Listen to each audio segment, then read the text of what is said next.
قرآن کریم کی ایک سورہ مبارکہ سے 21 دن کے اندر اندر رزق کی تنگی کا خاتمہ۔ بسم اللہ الرحمن الرحیم۔ السلام علیکم ورحمۃ اللہ وبرکاتہ۔ لا تعداد درود و سلام نبی کریم صلی اللہ علیہ وسلم پر اور آپ صلی اللہ علیہ وسلم کی آل پر۔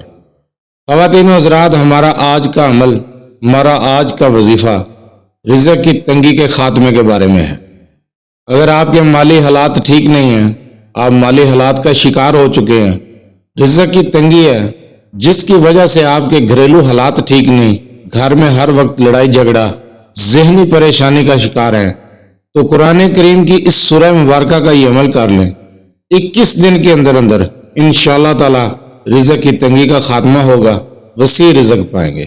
وظیفے کی طرف جانے سے پہلے آپ سے چھوٹی سی گزارش، چینل کو سبسکرائب، ویڈیو کو لائک اور شیئر کر دیا کریں۔ یہ آپ کی طرف سے آپ کی محبت، آپ کا خلوص اور ہمارے لیے حوصلہ افزائی ہوتی ہے۔ تو چلتے ہیں ہم اپنے وظیفے کی طرف۔ اس وظیفے کو آپ نے بعد از نماز عشاء کرنا ہے۔ اگر آپ کے مالی حالات ٹھیک نہیں، آپ رزق کی تنگی کا شکار ہیں، آپ کے گھریلو حالات ٹھیک نہیں، کاروباری حالات ٹھیک نہیں ہیں، کاروبار مندہ چل رہا ہے، کاروبار ٹھیک طریقے سے نہیں چل رہا، یا پھر آپ کی کوئی دکان ہے، دکانداری ٹھیک نہیں چل رہی، تو یہ عمل کر لیں۔ انشاءاللہ تعالی آپ کا کاروبار بھی ٹھیک چلے گا، مالی حالات بھی ٹھیک ہوں گے، وسیع رزق پائیں گے۔ قرآن کریم کی ایک چھوٹی سی سورہ مبارکہ ہے، کوئی لمبا چوڑا وظیفہ نہیں ہے، کوئی 2 گھنٹے 4 گھنٹے نہیں لگتے، چھوٹا سا عمل ہے، خود کریں اور وسیع رزق پائیں۔ رزق اللہ تعالیٰ کی ذات دیتی ہے، کسی بندے کے ہاتھ میں نہیں ہے، رزق تو اللہ نے دینا ہے۔ قرآن کریم کا یہ عمل ہے، قرآنی عمل ہے، یہ عمل آپ خود کریں اور وسیع رزق پائیں۔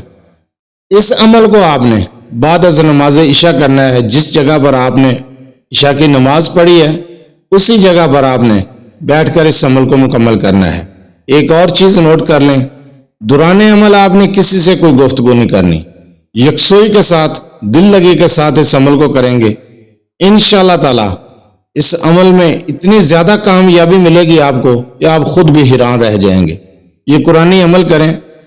2 رکعت نماز نفل حاجت پڑھنی ہے آپ نے، جس جگہ پر آپ نے عشاء کی نماز پڑھی ہے اسی جگہ پر کھڑے ہو کر 2 رکعت نماز نفل حاجت پڑھیں گے۔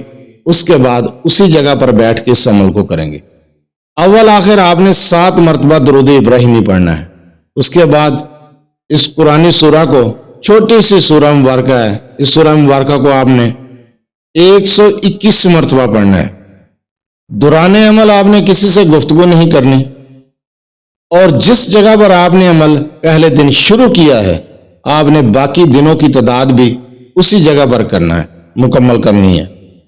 آپ نے جگہ اور وقت کی بہت زیادہ پابندی کرنی ہے، اور دوران عمل کسی سے گفتگو نہیں کرنی۔ اس سورہ مبارکہ کے شروع میں 7 مرتبہ درود ابراہیمی اور 1 بار بسم اللہ کے ساتھ آپ نے اس عمل کو مکمل کرنا ہے، اور آخر میں 7 مرتبہ درود ابراہیمی۔ یہ سورہ مبارکہ ہے سورہ کوثر۔ سورہ کوثر کو آپ نے 121 مرتبہ پڑھنا ہے، اور آپ نے 21 دن اس عمل کو کرنا ہے بعد از نماز عشاء۔ انشاءاللہ تعالی آپ کے مالی حالات ٹھیک ہوں گے، وسیع رزق پائیں گے، رزق کی تنگی کا خاتمہ ہوگا، کاروباری حالات ٹھیک ہوں گے۔ انشاءاللہ تعالی غربت کے دن ختم ہو جائیں گے، آپ کے حالات بالکل ٹھیک ہو جائیں گے، آپ ذہنی سکون بھی پائیں گے۔ قرآن کریم کی اس سورہ مبارکہ کا یہ عمل 21 دن کر کے دیکھ لیں، انشاءاللہ تعالی آپ کے حالات ٹھیک ہو جائیں گے۔